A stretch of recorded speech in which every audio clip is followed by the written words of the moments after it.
For many months, there's been plenty of talk and debate about what the future of the World Rally Championship looks like.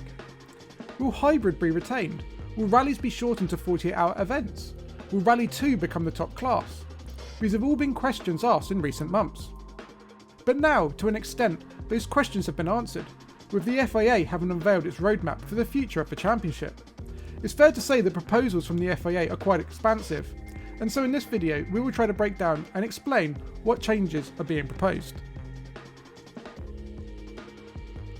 When Rally 1 cars were introduced, they were advertised as being cost-effective rally cars that would entice new manufacturers to the championship.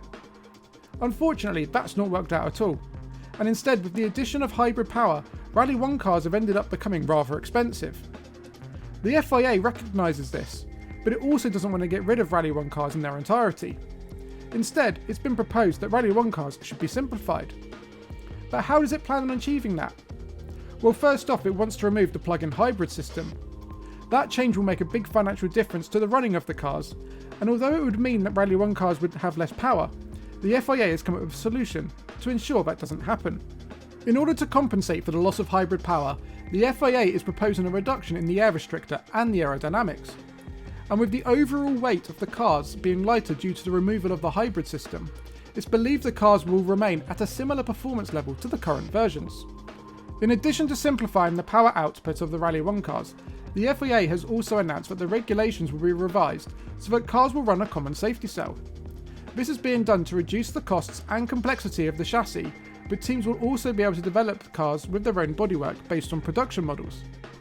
Teams will be able to use a B-Class, C-Class, compact SUV model for the bodywork, or the bodywork can be based on a concept car that's designed to tight technical criteria to ensure that there's a balance of performance. The chassis regulations will run alongside the current Rally 1 regulations in 2026, with a view that it will become the sole regulation from 2027 onwards. Given its current success, Rally 2 will continue in its current form for the duration of their homologation as the basis for national and international series. But from 2025, Rally 2 cars competing on WRC events will have the option of running a WRC kit. This means that Rally 2 cars could be fitted with a larger restrictor, larger exhaust, an optional paddle shift gearbox and a rear wing. This is all being proposed so that the performance difference between Rally 2 and Rally 1 is slimmed down.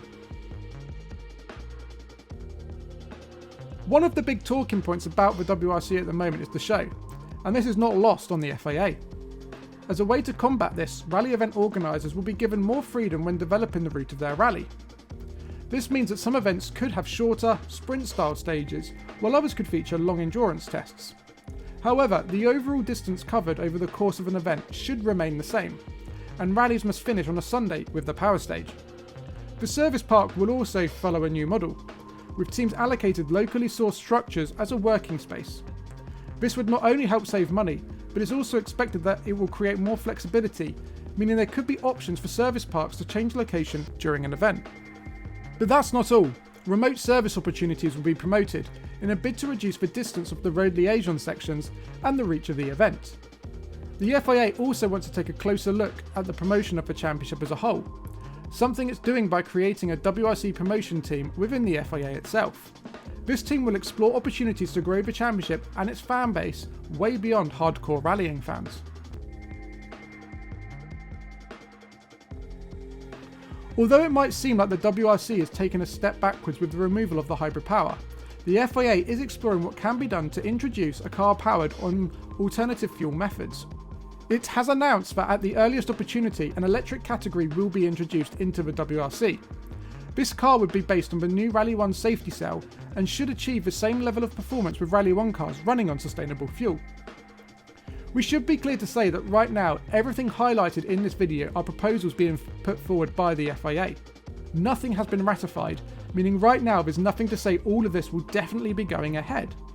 But it gives a clear indication on how the FIA sees the WRC progressing in the future. So what do you think? Are these proposals good for the championship? Or do you think it will create more headaches than it will solve? Let us know in the comments below.